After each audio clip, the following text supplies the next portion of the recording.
Hello everyone, नमस्ते। मैं मधु ठाकुर एक बार फिर स्वागत करती हूँ आप सबका मेरे YouTube channel my study diaries में। तो देखिए, आज हम इंडियन पॉलिटी का चैप्टर नंबर 22 करने वाले हैं, जो कि लक्ष्मीकांत बुक में मेंशन किया गया है, जिसमें पार्लियामेंट के बारे में हर एक चीज़ बताई गई है बिल्कुल डिटेल में। ठीक है, तो देखो, ये पार्लियामेंट चैप्टर जो है ये बुक में बहुत ज़्यादा बड़ा चैप्टर है, तो हम इसको पार्ट वाइज करेंगे। ठीक है, मतलब डिफरेंट पार्ट में इसको हम करने वाले हैं। तो पार्ट फर्स्ट आज हम देखेंगे पार्लियामेंट का। और देखो, जो भी बच्चे HAS यानी कि हिमाचल एडमिनिस्ट्रेटिव सर्विसेज की तैयारी कर रहे हैं, तो सभी को पता होगा कि एग्ज़ाम आने वाला है, तो कुछ दिन बच गए हैं। तो आपको सबसे ज़्यादा फोकस करना है करंट अफेयर्स पे, क्योंकि कुछ दिन रह गए हैं।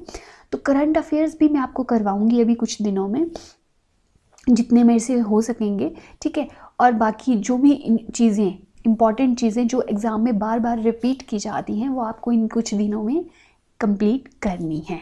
ठीक है, और करंट अफेयर तो मैं आज आपको नहीं करवाऊंगी, आज हम पार्लियामेंट करेंगे, क्योंकि पार्लियामेंट से रिलेटेड भी काफ़ी क्वेश्चन एग्ज़ाम में पूछे जाते हैं। ठीक है, तो चलिए बिना देरी किए स्टार्ट करते हैं आज का ये हमारा चैप्टर, जो कि लक्ष्मीकांत बुक, जिसके पास अगर लक्ष्मीकांत बुक है तो वो चैप्टर 22 देखे, और उसमें और भी ज़्यादा डिटेल में ये चैप्टर दिया गया है। ठीक है, तो देखो, पार्लियामेंट के बारे में क्या बोला गया कि देखो, यूनियन बनाई गई ना इंडिया में, तो यूनियन किस चीज़ की बनाई गई?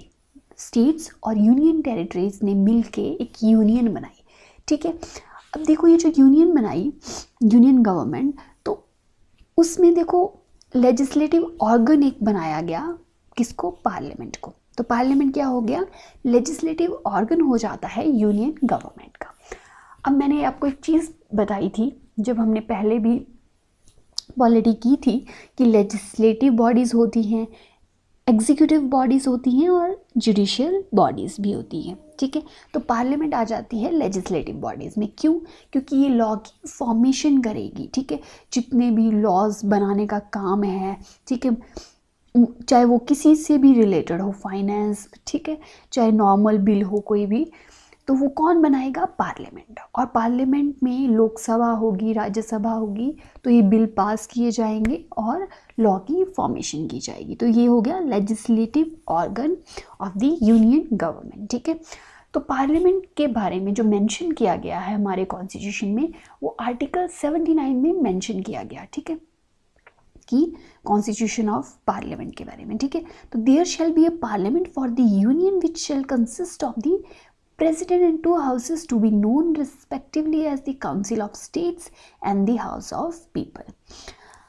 तो देखो, पार्लियामेंट का जो ये आइडिया है, ये कहाँ से बोरो किया गया?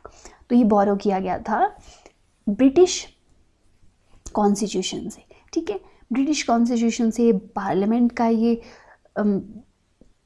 आइडिया लिया गया था। और बाइकैमरलिज्म, यानी कि 2 हाउसेस होंगे, ये भी बाइकैमरलिज्म किससे बोरो किया गया?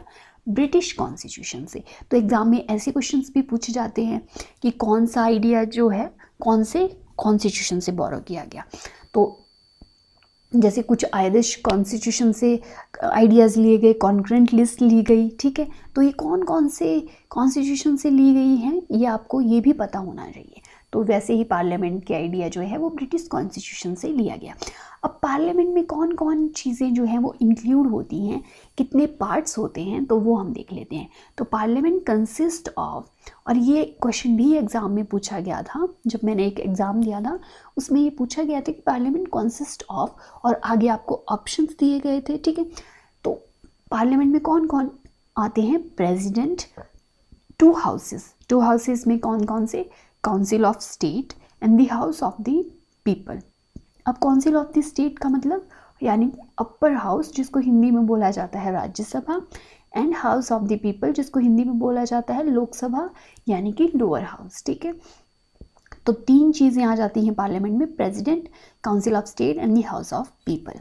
लेकिन जो प्रेसिडेंट है ना, वो हर एक मीटिंग अटेंड नहीं करते हैं। ठीक है, अब ये अटेंड नहीं करते क्योंकि प्रेसिडेंट जो है वो इंटेग्रल पार्ट है हमारे कॉन्स्टिट्यूशन का। अब इंटेग्रल पार्ट कैसे? देखो, जितने भी जो भी बिल पास होते हैं, लोकसभा में पास होते हैं, राज्यसभा में पास होते हैं, लेकिन प्रेसिडेंट की असेंट इम्पॉर्टेंट होती है उन बिल्स पे, ठीक है। तो सिर्फ राज्यसभा और लोकसभा ही पार्लियामेंट का पार्ट नहीं हुए, प्रेसिडेंट की असेंट मिलना भी हर एक लॉ के लिए मतलब जो भी लॉज बनाए जाएंगे उनके लिए इम्पॉर्टेंट है, ठीक है। तो ये आ गए इंटीग्रल पार्ट ऑफ पार्लियामेंट, ठीक है। अब देखो जो राज्यसभा में जो लोग इलेक्ट किए जाएंगे, ठीक है, वो किसको रिप्रेजेंट करेंगे? वो रिप्रेजेंट करते हैं हमारी स्टेट्स को और यूनियन टेरिटरीज को। तो राज्यसभा के मेंबर्स रिप्रेजेंट करते हैं स्टेट और यूनियन टेरिटरीज को, और जो house of the people Lok Sabha के मेंबर हैं वो रिप्रेजेंट करेंगे हम लोगों को। इंडिया में जितने भी लोग हैं उन लोगों को रिप्रेजेंट करेंगे लोकसभा के मेंबर्स, ठीक है। अब चलिए बात करते हैं आर्टिकल 80 की। तो देखिए आर्टिकल 80 में 79 में पार्लियामेंट की बात की गई। अब आर्टिकल 80 में बताई गई कॉम्पोजिशन राज्यसभा की, यानी कि काउंसिल ऑफ स्टेट्स की। तो राज्यसभा में जो मेंबर्स होंगे वो कैसे, कितने मेंबर्स होंगे वो सब हम अभी देखते हैं। देखो 12 मेंबर्स जो हैं राज्यसभा में वो नॉमिनेट किए जाते हैं बाय प्रेसिडेंट। कितनी? 12 मेंबर्स। अब देखो ये जो 12 मेंबर्स प्रेसिडेंट नॉमिनेट करते हैं, ये कौन सी फील्ड्स का उनको एक्सपीरियंस होना चाहिए वो भी इम्पॉर्टेंट है। देखो ऐसा तो नहीं हो सकता ना कि प्रेसिडेंट अपनी मर्जी से किसी को भी नॉमिनेट कर दे, ठीक है, राज्यसभा के मेंबर के लिए।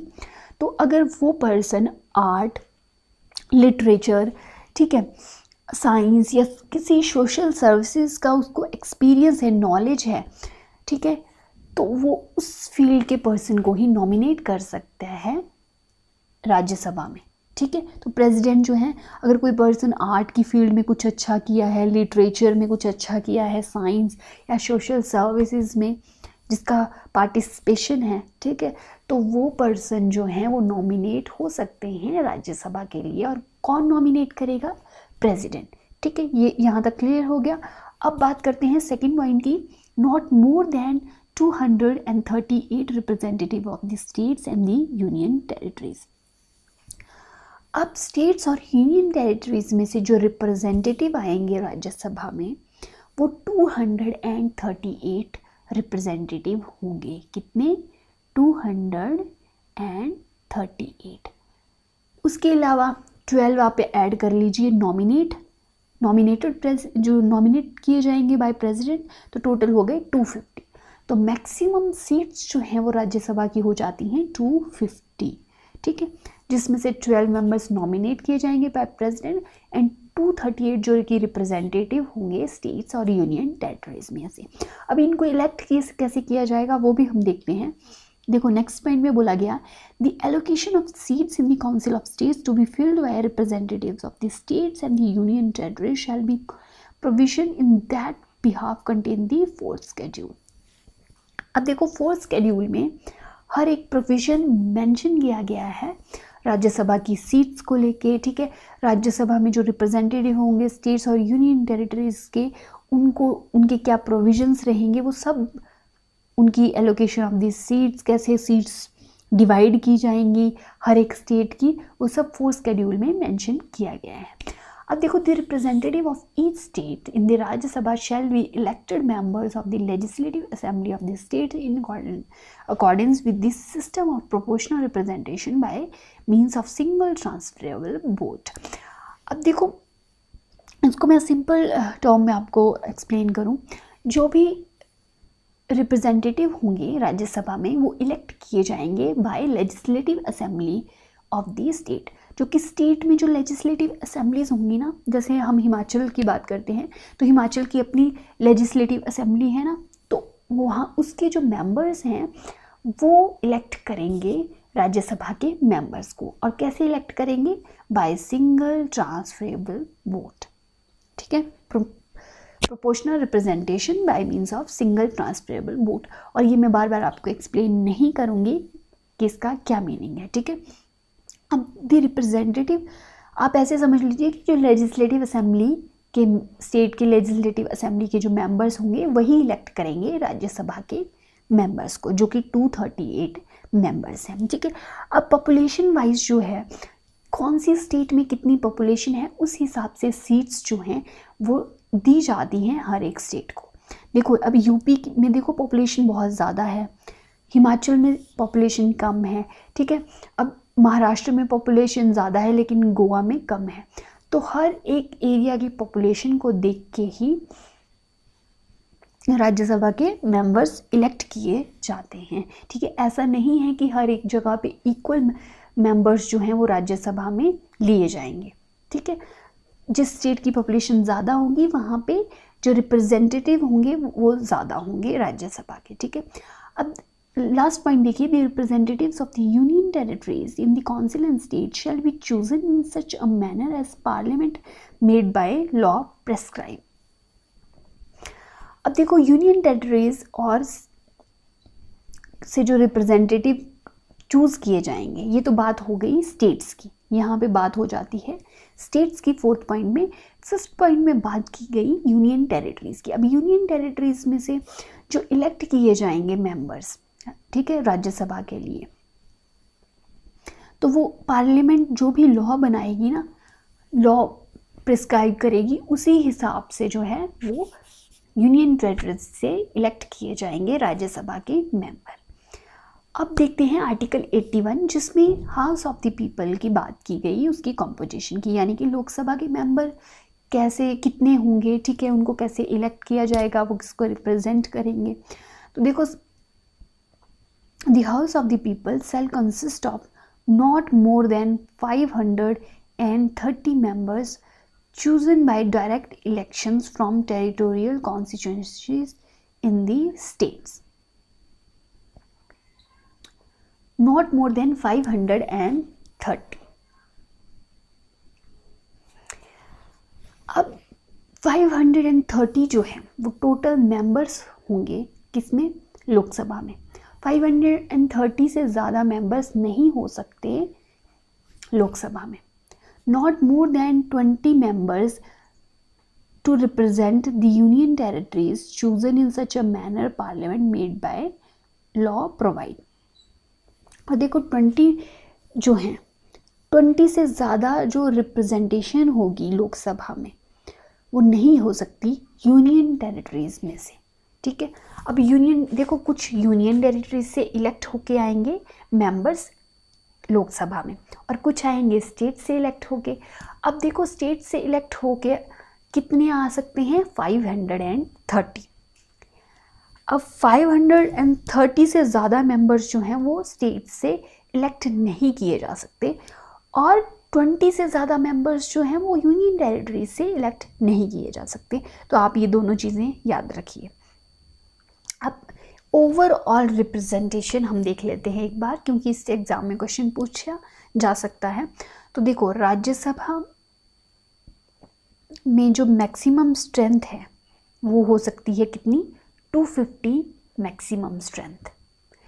और स्टेट और यूनियन टेरिटरीज को जो रिप्रेजेंट करेंगे वो करेंगे 238 मेंबर्स।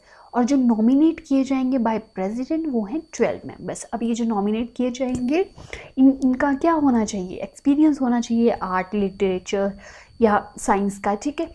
अब लोकसभा में देखो मैक्सिमम स्ट्रेंथ हो सकती है 552 मेंबर्स, ठीक है। और जो रिप्रेजेंटेटिव होंगे स्टेट्स के वो 530 से ज़्यादा नहीं हो सकते और रिप्रेजेंटेटिव होंगे यूनियन टेरिटरी के वो 20 से ज़्यादा नहीं हो सकते।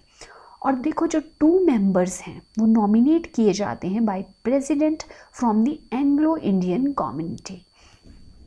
तो राज्यसभा में 12 मेंबर्स नॉमिनेट किए जाते हैं बाय प्रेसिडेंट, ठीक है। और लोकसभा में सिर्फ 2 मेंबर्स नॉमिनेट किए जाते हैं बाय प्रेसिडेंट, जो कि कहाँ से बिलोंग करने चाहिए, एंग्लो इंडियन कम्युनिटी से, ठीक है। तो ये क्वेश्चन भी एग्जाम में पूछा जा सकता है, कितने नॉमिनेटेड मेंबर्स होते हैं राज्यसभा एंड लोकसभा में।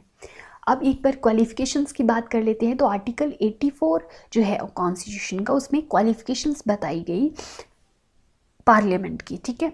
A member of the Rajya Sabha must be a citizen of India. तो ये सबको पता है कि वो सिटीज़न होना चाहिए इंडिया का। आप देखो खुद भी एग्ज़ाम में दिमाग लगा सकते हैं कि क्या क्या चीज़ें होनी चाहिए राज्यसभा के मेंबर के लिए। तो वो सिटीज़न होने चाहिए इंडिया के, और देखो उनको हर एक चीज़ जो है राज्यसभा की थर्ड शेड्यूल में उनकी ओथ, ठीक है, जो भी सब कुछ मेंशन किया गया है वो सब उनको फॉलो करना पड़ेंगी। एटलीस्ट उनकी कितनी एज होनी चाहिए राज्यसभा के मेंबर की? 30 ईयर्स ऑफ एज होनी चाहिए राज्यसभा के मेंबर की। अब भी elected by the legislative assemblies of states and union territories by a single transferable vote. ये मैंने आपको पहले भी बता दिया कि राज्यसभा के मेंबर्स जो हैं वो इलेक्ट किए जाएंगे बाय सिंगल ट्रांसफरेबल वोट। और कौन इलेक्ट करेगा? स्टेट की लेजिस्लेटिव असेंबलीज। अब देखो, not be a proclaimed criminal. अब उनको वो क्रिमिनल नहीं होने चाहिए। अगर वो कोई पर्सन है, वो उसने कोई क्राइम किया है और उसको कोर्ट ने भी क्रिमिनल मान लिया है, देन वो पर्सन राज्यसभा में पार्टिसिपेट, मतलब राज्यसभा का मेंबर नहीं बन सकता। Not be a subject of insolvent, यानी कि वो बैंकरप्ट नहीं होना चाहिए, ठीक है। ऐसा नहीं है कि उसका मतलब उसने कोई घपला किया हो या कोई पैसे किसी से बैंक से लेके, ठीक है, वो पैसे वापस ना कर पाया हो, वो बैंकरप्ट नहीं होना चाहिए, ठीक है। Not hold any other office of profit under the government of India,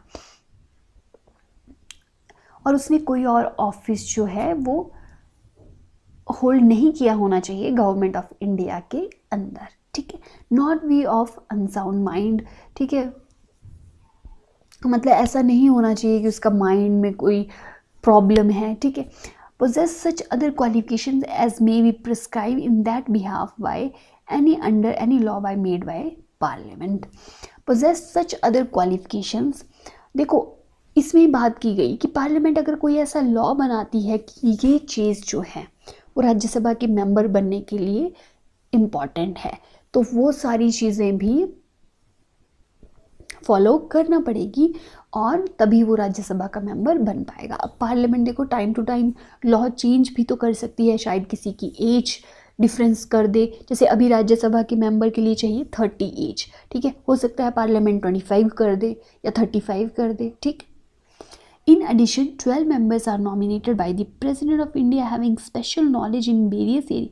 जैसे मैंने आपको बताया कि जो 12 members नॉमिनेट किए जाएंगे वो आर्ट, साइंस, लिटरेचर, ठीक है, उनको इस चीज़ का एक्सपीरियंस होना चाहिए। और they are not entitled to vote in presidential elections as per Article 55। ये मैंने आपको बताया था कि प्रेसिडेंट के जब इलेक्शंस होते हैं तो ये वोट नहीं कर सकते। कौन वोट नहीं कर सकते? जो ये 12 नॉमिनेटेड मेंबर्स हैं, ठीक है, क्योंकि देखो इनको नॉमिनेट किसने किया है? प्रेसिडेंट ने। तो प्रेसिडेंशियल इलेक्शंस में ये वोट नहीं कर सकते। अब बात करते हैं टर्म राज्यसभा की।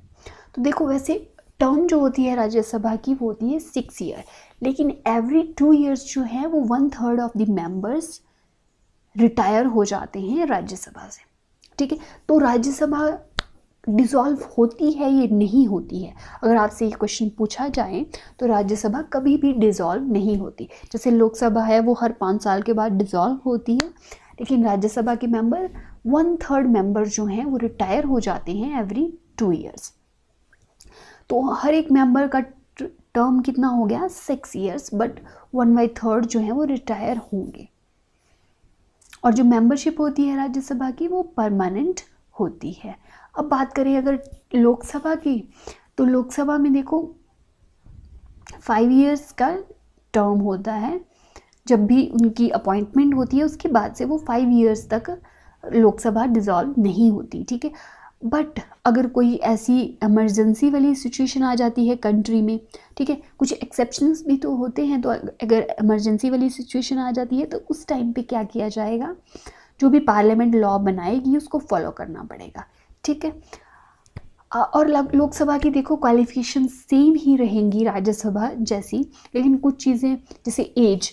अब राज्यसभा में देखो एज चाहिए 30, और लोकसभा में जो एज चाहिए लोकसभा के मेंबर बनने के लिए वो चाहिए 25 ईयर्स। सिटीजन वो होने चाहिए इंडिया के, ठीक है, और एज चाहिए 25 ईयर्स लोकसभा का मेंबर बनने के लिए। Must be a voter for any parliamentary constituency in India. तो वो वोटर होने चाहिए, यानी कि इंडिया की किसी भी कॉन्स्टिट्यूंसी में उनका नाम होना चाहिए वोटिंग लिस्ट में, और वो वोटर होने चाहिए। The candidate of a recognised political party needs a one propose.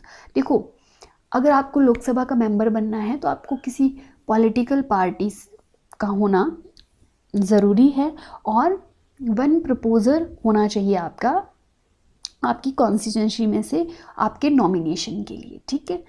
और अगर आप इंडिपेंडेंट कैंडिडेट हैं, देखो अगर जो पॉलिटिकल पार्टी से बिलोंग नहीं करते, अगर आप इंडिपेंडेंट कैंडिडेट हैं तो आपको 10 प्रपोजर्स चाहिए होंगे अपना नाम ऐड करने के लिए। और जो देखो इंडिपेंडेंट कैंडिडेट होंगे उनको सिक्योरिटी देना पड़ती है 25,000 रुपीज़, ठीक है। फिर बाद में ये सिक्योरिटी वापस भी कर दी जाती है। सो आई होप कि आपको पार्ट फर्स्ट जो है प्रेसिडेंट, लोकसभा और राज्यसभा जो कि पार्लियामेंट का ही पार्ट हैं, वो मैंने आपको उनका हर एक चीज़ अच्छे से क्लियर कर दी, कितनी सीट्स होती हैं लोकसभा में, कितनी राज्यसभा में, ठीक है। अब लोकसभा में क्या क्वालिफिकेशन चाहिए, उनका टाइम पीरियड, ठीक है, एज, ये सब, और किस तरीके से इससे क्वेश्चन पूछे जाते हैं वो भी मैंने आपको मेंशन कर दिया। तो एक मैंने बेसिक इन्फॉर्मेशन जो थी पार्लियामेंट से रिलेटेड वो मैंने आपको दे दी है कि इन तीन चीज़ों के बारे में, प्रेसिडेंट, ठीक है, parliament, president, Lok Sabha and Rajya Sabha. अब हम नेक्स्ट वीडियो में और ज़्यादा डिटेल में जो है इस चैप्टर को करेंगे। तो आई होप कि आपको मेरी आज की वीडियो जो है वो अच्छे से क्लियर हो गई होगी। मिलेंगे फिर नेक्स्ट वीडियो में। Till then take care.